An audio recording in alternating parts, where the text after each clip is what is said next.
રાજ્ય સરકાર દ્વારા ધોરણ 9 અને 10ની આદિવાસી અને સામાજિક શૈક્ષણિક પછાત વર્ગની વિદ્યાર્થીનીઓને સમયસર શાળાએ જઈ શકે તે માટે સરસ્વતી સાધના સાયકલ યોજના અમલમાં આવી હતી અને જે અંતર્ગત ધોરણ 9 અને 10માં અભ્યાસ કરતી દરેક આદિવાસી અને બક્ષીપંચ વિદ્યાર્થીનીઓને શાળા પ્રવેશોત્સવ દરમિયાન સાયકલો અપાતી હોય છે। એ સાયકલોનો મોટો જથ્થો મેઘરજના આંતરિયાળ કસાણા ગામે આવેલ વિશ્વ વત્સલ ઉત્તર બુનિયાદી સ્કૂલના મેદાનમાંથી વરસાદ વરસતામાં પલળતી હાલતમાં લગભગ 700થી 800 સાયકલો મળી આવી છે।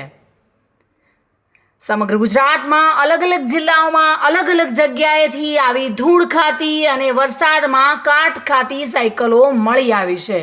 ત્યારે ગ્રાઉન્ડ ઝીરોથી પડી રહેલી હાલતમાં સાયકલોનો રિપોર્ટ મેળવવામાં આવ્યો હતો અને સમગ્ર બાબતને લઈને વિશ્વ વત્સલ ઉત્તર બુનિયાદી શાળાના કર્મચારીને પૂછતા તેઓ જણાવ્યું હતું કે આદિવાસી આદિજાતિ કમિશનરની કચેરી દ્વારા છેલ્લા 6 પાસથી આ સાયકલો પડી રહી છે।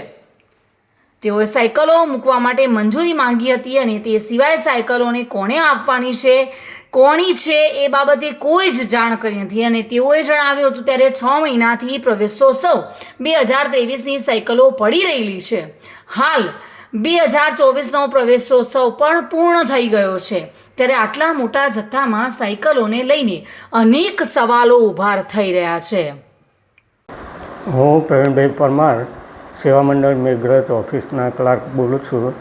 અમારી સંસ્થાના કેમ્પસમાં વિશ્વવત્સલ વિદ્યાલય ખાતે સરકારી સરસ્વતી સાધના યોજના હેઠળની સાયકલો આશરે 700-800 નંગ અહીં ઉતારવામાં આવેલ છે, જેના માટે જે તે ખાતાવાળાએ જગ્યા માગતા અમોએ વિના ભાડે આપેલ છે અને સાયકલો લગભગ છેલ્લા 6 માસથી તૈયાર થઈ ગયેલ હોવા છતાં તેનું વિતરણ કરવામાં આવેલ નથી, જેથી અમોએ જે તે ઓફિસને જાણ કરતો હજુ સુધી તેનું વિતરણ કરવામાં આવેલ નથી તે એક પ્રશ્ન ઉપસ્થિત થયેલ છે।